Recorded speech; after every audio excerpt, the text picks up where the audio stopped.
Hello Gemini, Sun, Moon, Rising, and Venus signs. Kamusta kayo? Sana po ay nasa mabuti kayong kalagayan. Welcome back po sa Star Tarot. Kung bago kayo dito, welcome din kayo. Thank you sa inyong support. Truly appreciated and God bless you all. Tingnan natin ang mga messages ninyo for today.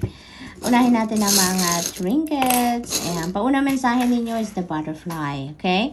So, this is transformation and change. So, malaki ang butterfly natin. Kaya malaki, maaari ang mga pagbabagong mangyayari dito sa buhay ninyo. No? This is a big stride, kumbaga, para sa'yo. We also have the baby girl. Ayan. So, maaring literal na may babying parating sa pamilya ninyo, sa buhay ninyo, Gemini. This could be a baby girl. This could also be a baby boy dahil ano naman ito, general reading naman ito. So, this could be any gender, no? Maaari din, ang iba talaga sa inyo dito is mayroong new beginning, no? Na may sisimulang bago talaga sa buhay ninyo. At that is very imminent dahil meron tayong change and transformation. So, meron talagang magbabago at meron kayong bagong simula talaga dito na nagagawin, no? In any area of life. So, we also have the Swan. So, this is about confidence and determination. So, confident kayo dito sa inyong gagawin. Ang napipick up ko dito, maaaring kung ano man ang pagbabagong ito, gusto ninyo yan, ginusto ninyo yan, pinagplanuhan ninyo yan, pinaghandaan nyo na yan. Kaya determined kayo na isa katuparan or matupad ninyo kung ano mga pagbabagong gusto ninyong gawin sa buhay ninyo, no? Or sa kung ano mang area ng buhay ninyo dito. So, good luck. What else? We have the Sun energy. Holy moly, give yourself permission to experience joy dahil ang swerte-swerte ninyo sa ngayon. Ang ganda-ganda ng energy ng Sun. This is the most optimistic and most uplifting and most positive energy sa tarot deck. Kaya napakaganda na magiging masaya ka, magiging maaliwalas na, may kapayapaan na ang puso mo, yung isip mo. So, maybe yung mga problema ninyo dito, masusolusyonan nyo na. Kung ano man yung mga iniinda ninyong problema or difficult situations, you know, parang mababalot na yan ng liwanag at mahahanapan nyo na yung solusyon, no? Everything, no, lahat ng hindi magandang pangyayari sa buhay ninyo ay maaaring mawala na yan, mag-fade away na yan, at mapapalitan na yan ng success. Mapapalitan na yan ng happiness, ng joy, solution, and just beautiful change, no? Positive change ang mangyayari dito sa buhay ninyo, Gemini. So, this is really beautiful. This is also financial success, no? Financial success. Kaya napakaganda ng sitwasyon na to para sa inyo. So, we also have 8 of Wands. Talaga naman, when it rains, it pours. Diba? Kasi, si 8 of Wands naman, this is wonderful opportunities. This is wonderful news na parating sa inyo dito, Gemini. So, kung meron kayong mga hinihintay na balita, updates, results, no, you can expect that those are for your benefit, no? Talagang maganda ang resulta, maganda ang balitang maririnig ninyo dito. This is also opportunities coming in. Napakagagandang opportunities. Maaaring ito yung mga opportunities na magsusolve ng inyong mga problema. Maaaring ito ay mga opportunity link sa inyong money, career, finances, relationships, and family. Maaari din ganon, ano, ang ganap dito. And you know what? Kung ano man ang parating sa inyo dito na balita or kung ano man ang parating sa inyo dito na opportunities, you know, talagang iilawan ng Divine Universe yan para makita ninyo agad, no?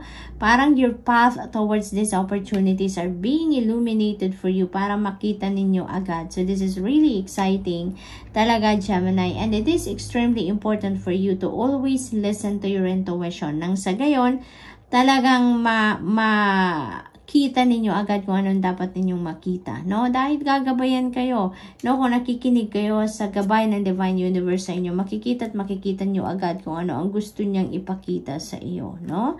So, what else? May travel din dito, no? Travel is very imminent sa inyo dito, Gemini. Some of you are going to travel soon, no? Kaya, good luck po sa inyo at mag-iingat kayo, okay?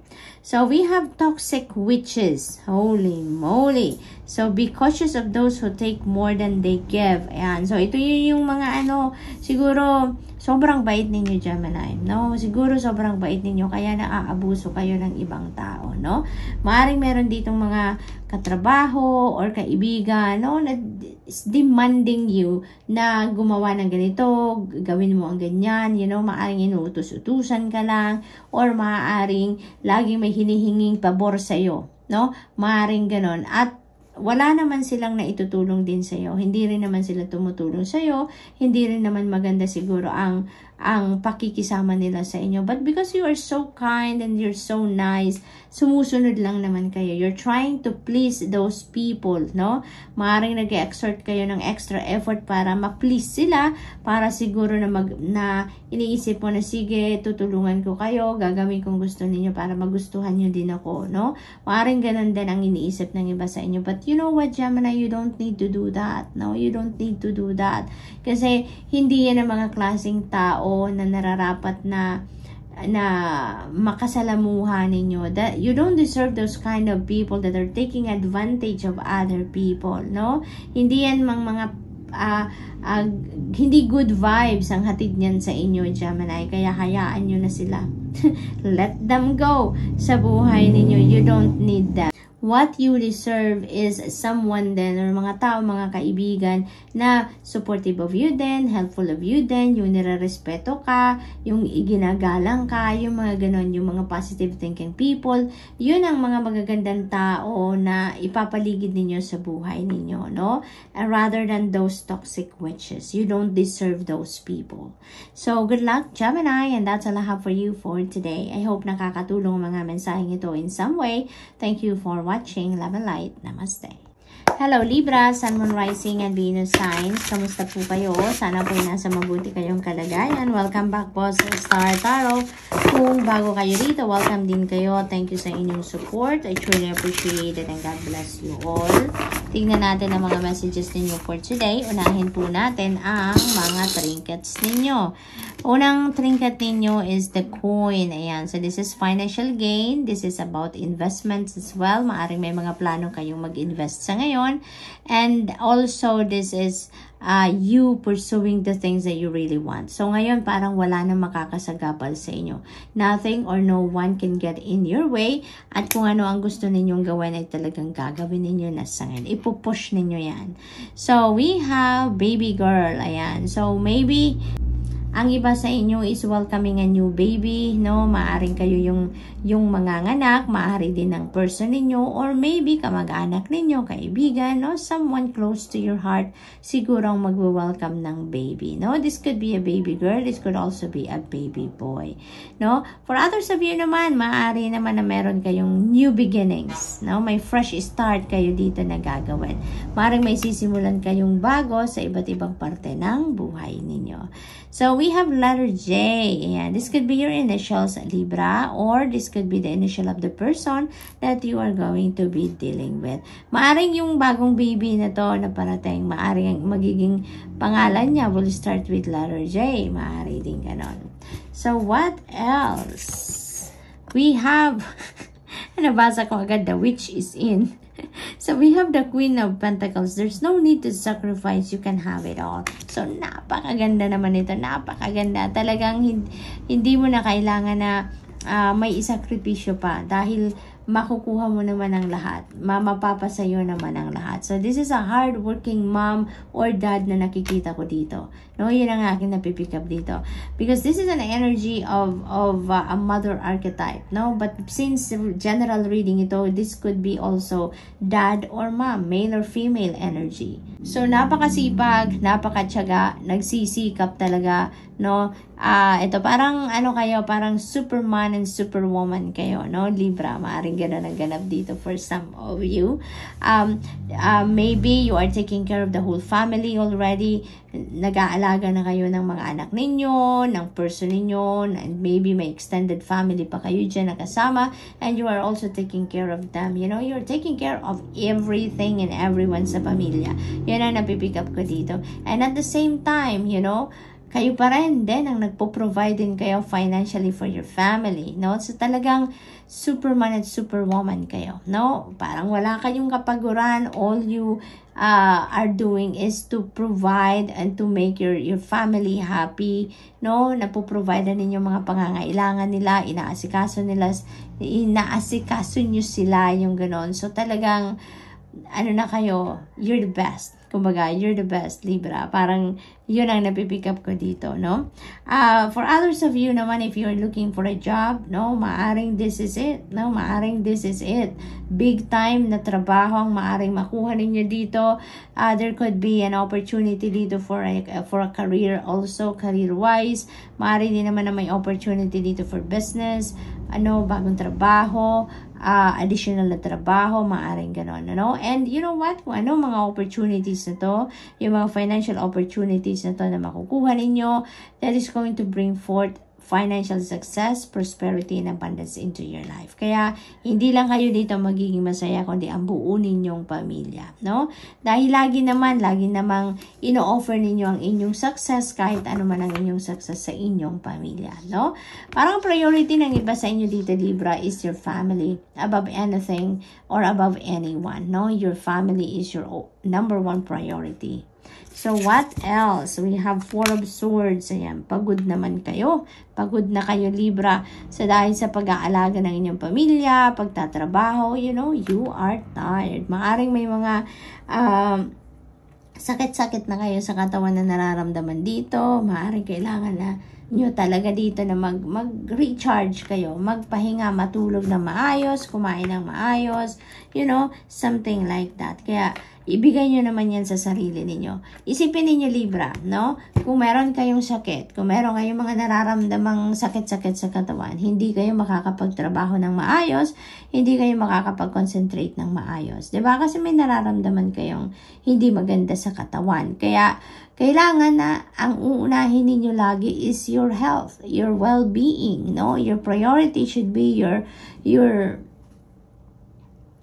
well-being, dahil when you are on top of your health, no? Pag you're in good shape, kahit marami ka pang gagawin, kayang-kaya mong gawin yan. But if you are not feeling well, edi hindi ka rin makakapagtrabaho, hindi mo rin magagawa ang mga obligasyon mo sa pamilya mo. Kaya, doon ka na lang sa magagawa mo ang lahat. Doon ka na lang sa magiging healthy ka lagi. So, spend a little time every day para makapag-recharge ka, para makapag-refill ka ng iyong cup so that you will always be on top of your health. No? Para nang sa gayon, you will be on top of your game at all times. Okay? So, ngayon, maaring may mga pananakit ng katawan na nararamdaman ninyo. So, magpahinga kayo. No? Ipagpahinga ninyo yan, uminom ng gamot, magpa-check up kung kinakailangan, whatever it is, no, na makakapag self-care kayo, gawin ninyo yan. You need it, okay? So, what else? We have Justice energy. Stick to your truth and everything will turn out just fine. Ayan. So, justice will be served dito sa inyo, Libra. Kung ano ang para sa'yo, kung ano ang deserve mo, what is owed to you, that will be delivered to you. Kung ano ang para sa'yo, yun ang makukuha mo sa ngayon, no? And also, karma is at play dito. And we are talking about good karma dito, no? Kung ano yung klaseng magandang vibe na nilabas ninyo into the universe in the past, that is exactly what is coming back to you. Kaya, magiging maayos na ang lahat. No? Maaring magkaroon dito ng mga pagbabago sa buhay ninyo, no? But it is a positive na pagbabago, no? So, maaari din ang iba sa inyo dito siguro, yung balanse, maibabalik na sa buhay ninyo, no? Maaari talaga na gagawin nyo din ang lahat dito para maibalik ninyo ang balanse sa buhay ninyo. Magpapahinga kayo, ibibigay nyo din kung ano ang para sa sarili ninyo, what you deserve also, no? Pagdating sa self-care, no? Maaring ibibigay nyo din yan sa sarili ninyo dito, no? At kaya naman may ibabalik nyo din yung balance sa buhay ninyo. Makakapag-isip kayo na maayos, mapaperform ninyo na maayos ang mga obligasyon ninyo, trabaho ninyo, yung mga ganon, because you will be in the center, no? So, yung ganon. So, good luck, Libra, and that's all I have for you for today. I hope nakatulong ang mga mensaheng ito in some way. Thank you for watching. Love and light. Namaste. Hello Aquarius, Sun, Moon, Rising, and Venus signs. Kamusta kayo? Sana po ay nasa mabuti kayong kalagayan. Welcome back po sa Star Tarot. Kung bago kayo dito, welcome din kayo. Thank you sa inyong support. I truly appreciate it and God bless you all. Tignan natin ang mga messages ninyo for today. Unahin natin ang mga trinkets. So, we have the Owl. Ayan. So, si Owl naman, this is change and transformation and also intuition. So, most likely, meron ditong mga gabay, no, sa inyo na pinapadala ang Divine Universe through your intuition sa mga pagbabagong mangyayari sa buhay ninyo. So, this is Barrel. No, this is also transformation kasi si Barrel energy, parang nagsasabi siya na in with the new, out with the old. So, there is transformation din dito. There is releasing of anything and everything that doesn't serve your highest good anymore. Kaya, magkakaroon na dito ng shift, no? Sa mga ganap sa buhay ninyo. So, we have G-Clef. Ayan, napakaganda nito. Kasi this is about positive change, no? Kaya, kung ano mga pagbabagong itong magaganap sa buhay ninyo, that is for the better ng inyong sitwasyon. So, very beautiful, very beautiful. And then also, this represents a new beginning. So, definitely talaga, kung ano yung mga pagbabagong mangyayari sa buhay ninyo dito, kung anong sisimulan ninyo dito, this is for the good of all. This is for your benefit at talagang positibo ang mga epekto nito sa buhay ninyo. Kaya naman, makakaramdam din kayo ng peace of mind, magkakaroon na kayo ng katiwasayan sa isip, kapayapaan sa damdamin ninyo, at yung may tranquility kayo, mararamdaman ninyo, ma-experience na ninyo ang serenity, kumbaga. So, we have letter C. This could be your initials or the initial of the person that you're going to be dealing with around this time. So, what else for Aquarius? We have 8 of Wands. Napakaganda. Light a fire underneath your cauldron and go, go, go. So, talaga, no? This is a fast-moving energy, Aquarius. Kaya go, go, go talaga kayo dito, no? Kung may mga bagay kayo na inaasikaso in the past, no, or before, or recently, no, na medyo na pending, na delay, no, that is going to start moving na ngayon, no, uusad na muli ang lahat, magkakaroon na ng updates, magkakaroon na ng progress, magkakaroon na ng development na kung ano man ang inyong inaasikaso na medyo na pending in the past, no? So, this is really beautiful kasi muli ka nang tatayo, no? You're going to get on your feet na ngayon and you're going to soar, diba? Talagang go, go, go kayo dito. Wala nang makakapigil sa inyo dito. You're going to fly high.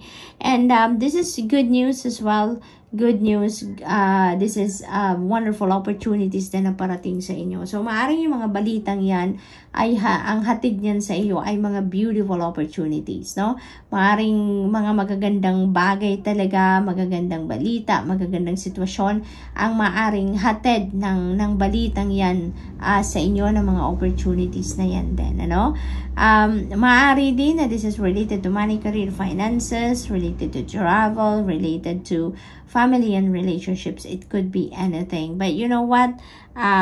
Aquarius, kung ano ang mga opportunity na to, no, na parating sa inyo, you are being led to that opportunity, no? Kung ano man ang mga opportunity na dadating sa inyo, iniilawan din ng Divine Universe ang daan patungo dyan sa kung ano man ang kailangan ninyong kunin na opportunity or kung ano yung best para sa iyo na opportunity. So, this is really beautiful energy. So, mabibisi kayo ngayon, Aquarius, mo? Mabibisi kayo. Marami kayong aasikasuhin. Marami kayong iisipan sa ngayon. 6 of Swords, this is a travel energy pa rin. So, maaari talaga na maraming travel ang gagawin ninyo dito. Or, some of you are going to relocate talaga dito. Maaaring maglilipat kayo ng place of residence. Maaaring ang iba sa inyo dito is maglilipat ng lugar na titirhan, maglilipat bahay. Maaring ang iba sa inyo din dito is going to fly abroad. Maaring ganun ang ganap. No, maaring may mag-aano na dito, may lilipad na sa ibang bansa. Maaring ganun ang ganap for others of you. And also, parang ang iba sa inyo, meron kayong iiwanang sitwasyon. Sitwasyon na hindi na nagsiserve ng iyong highest good. Sitwasyon na parang toxic na para sa inyo. This could be a relationship na iiwanan ninyo. This could be trabaho. This could be anything, you know, na nararamdaman ninyong siguro wala nang love dyan, wala nang respeto sa inyo, natatakot na lang kayo, maaring gano'n ang ganap. Kaya aalis na kayo, iiwanan nyo na ang sitwasyon na yan. No, and where you are heading, you know, is talagang yung parang you're looking forward to it. No, you're looking forward to where you are heading dito kasi maaring sobrang excited na kayo na maranasan ninyo ang peace, no? Maranasan ninyo ang happiness, ang harmony, ang safety, no? Kaya parang you can't wait na, no? To get to where you want to go sa ngayon. So, good luck to that. And we have the star energy. You are so blessed dito, Aquarius. You know, ang daming gabay para sa inyo, no? We have intuition dito. Kaya, it is extremely important for you to follow what your intuition is telling you. Lagi ninyong papakinggan kung ano yung mga intuitive messages na dumadating sa inyo, no? Trust and follow what you are receiving dito sa inyong intuition, Aquarius, because you are being led to where you need to be talaga. No, this is ang nakikita ko dito, nararamdaman ko dito, ang mga ganap sa buhay ninyo sa ngayon, base sa mga cards na to at sa mga trinkets na to, you are being led to where you need to be right now. This is divinely orchestrated, no? Yung mga pangyayaring ito is meant to happen at this time, no? Kung anong mga nangyayari sa ngayon that is meant to happen to bring you to where you need to be at this time, no? And the star energy, no? There is healing dito, no? There is healing. Kaya kung ano man ang mga sama ng loob, bigat sa kalooban, sa isip ninyo na naranasan ninyo dito sa Six of Swords energy, you know, you're going to be healed. Kung saan man kayo patungo sa ngayon, that is where you're going to start healing. That is going to help you, no, heal faster, no, yung mga ganon. So that's what I'm picking up dyan. And then also, you know, this is a wish fulfillment energy, no, Aquarius. Kaya maaari na may wish kayo dito that is coming to fruition. Kung ano yung pinaka-sincerest wish ninyo might come to fruition around this time. Magmamanifest na yan sa buhay ninyo. Kaya you're really, really blessed.